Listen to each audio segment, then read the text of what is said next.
अगर आपके घर में भी इस तरह से गंदी, मैली, कुचैली और पीली हुई बोतलें पड़ी हैं, तो इन्हें फेंकने या नई खरीदने की बजाय साफ किस तरह से किया जाए और इनको किस तरह से चमकाया जाए। अस्सलाम वालेकुम। उम्मीद करती हूँ कि आप सब खैरियत से होंगे। आज मैं आप लोगों के साथ जो टिप शेयर कर रही हूँ ये बहुत ही ज़बरदस्त है। हमारे घरों में इस्तेमाल होने वाली पानी वाली बोतलें जो हैं 1 से 1.5 हफ्ते के अंदर अंदर इतनी गंदी हो जाती है कि इन्हें धोना बड़ा मुश्किल हो जाता है। लेकिन आज मैं आप लोगों के साथ जो टिप शेयर कर रही हूँ 5 मिनटों में मैं बोतलें इस तरह से चमकाऊंगी कि आप भी हैरान रह जाएंगे। पीली, मैली, कुचैली बोतलों को 5 मिनटों में इस तरह से चमका कर आपको दिखाऊंगी कि आप नई लाना भूल जाएंगे। यही बोतलें आपको लगेंगी कि अभी हमने बाजार से खरीदी हैं। तो चलिए फटाफट से वीडियो शुरू करते हैं। तो आप देख सकते हैं मेरे पास ये 2 बोतलें, किस तरह से इनके ऊपर पीलापन आया हुआ है, ढकने भी गंदे हुए हुए हैं और फुल गंदी बोतलें हुई हैं। आपके सामने इनको साफ करूंगी और लाइव रिजल्ट दिखाऊंगी कि ये किस तरह से साफ हुई हैं। सबसे पहले बोतल में डालूंगी मीठा सोडा 1 चम्मच। अब इसमें डालेंगे 3 से 4 टेबल स्पून व्हाइट सिरका।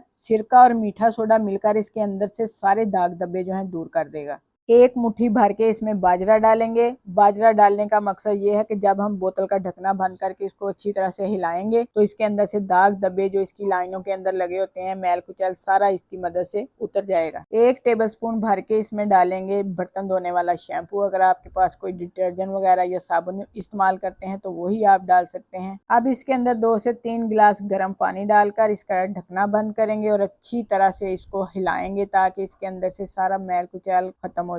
इस तरह से इसको हिलाते जाएं ताकि जो बाजरा हमने इसके अंदर डाला है वो इसकी लाइनों के अंदर से जो भी दाग धब्बे हैं वो खत्म करे, इसके अंदर जो फंगस ही लगी हुई है वो भी उतर जाए। अब एक नेट का कपड़ा लेकर इसको अंदर बाहर से अच्छी तरह से साफ कर लेंगे ताकि जो बकाया मैल कुचैल है वो भी साफ हो जाए। अब इस तरह से एक छोटा ब्रश ले लें और इसके अंदर जो लाइनें लगी हुई हैं ना, ब्रश की मदद से उसे साफ कर लें। जो हैंडल है उसके अंदर कपड़ा हम नहीं लगा सकते क्योंकि वो बहुत छोटा होता है, उसे भी ब्रश की मदद से साफ करें। तो आप देख सकते हैं ब्रश की मदद से मैंने इसका हैंडल कितना अच्छा साफ कर लिया है दोनों साइडों से। बोतल को हमने अंदर और बाहर से अच्छी तरह से साफ कर लिया है। अब ये लोहे का कूचा लेकर हम इसकी बैक भी साफ करेंगे। बैक भी काफी गंदी हो जाती है जमीन पर पड़े पड़े, तो ये देखें अच्छी तरह से मैं इसको भी रगड़ रगड़ कर उतार लूंगी ताकि नीचे से भी अच्छी तरह से बोतल साफ हो जाए। बोतल के ढकने को कपड़े से एक दफा अच्छी तरह से साफ कर लें। उसके बाद ब्रश की मदद से इसके अंदर जो छोटी छोटी लाइनें होती हैं उन्हें भी साफ कर लें। उनके अंदर भी बहुत गर्द जमा होता है, ब्रश से ये अच्छी तरह से साफ हो जाएगी। बोतल की हमने अच्छी तरह से सफाई कर ली है। अब इसे खुले पानी से धो लेंगे और फिर देखते हैं कि बोतल किस हद तक साफ हुई है। अगर आप भी अपनी गंदी बोतलें इस तरह से साफ करेंगे तो तकरीबन 1 से 1.5 हफ्ता ये बोतलें साफ ही रहेंगी, गंदी नहीं होती दोबारा, क्योंकि सिरका